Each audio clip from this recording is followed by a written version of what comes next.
Where's my teddy bear?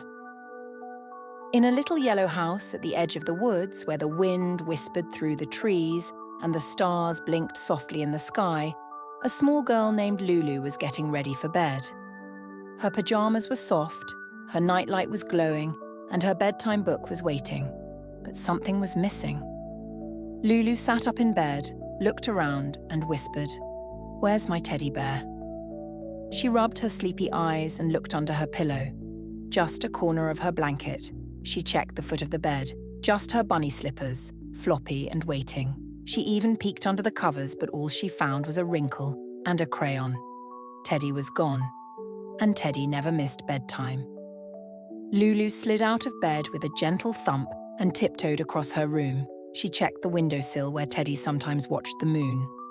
Only the stars twinkled outside, and a sleepy moth tapped softly on the glass. She checked the bookshelf next. Teddy loved Storytime after all. She moved her picture books, The Rainbow Fox, The Big Blue Boat, and Benny the Balloon. Still no Teddy. Lulu whispered again. She turned to the big toy chest in the corner. It was wide and wooden, with a lid that creaked when you opened it. She peeked inside.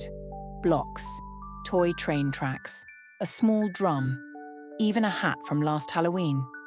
But no Teddy. Lulu sat down on the carpet and crossed her arms. Where could Teddy be? Maybe he went on an adventure, she said to her stuffed giraffe, who was already fast asleep with a toy spoon balanced on his head.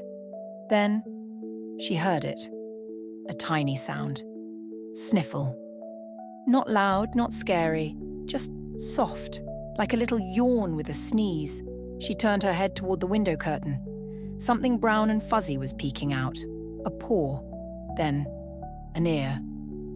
Lulu got up slowly, her heart lifting. She tiptoed across the room and gently pulled the curtain aside. There, curled up behind the big curtain and wrapped in her extra blanket, was Teddy. He had one sock on his paw and a sleepy look in his shiny button eyes. "Teddy," Lulu whispered with a big smile. She knelt beside him. "Were you hiding, or did you fall?" Teddy didn't answer, he never did. But Lulu saw the truth in his face. He had gotten cozy and just forgot to come to bed. Lulu picked him up and hugged him tightly. She carried him back across the room, climbed into bed, and pulled the blanket up over both of them. The stars winked at them through the window. The nightlight glowed like a quiet moon. And Lulu whispered, just before her eyes closed, "I found you." Teddy snuggled close, warm and still. And at last, the dreams could begin. Because sometimes bedtime doesn't feel quite right until you find your teddy bear. The end.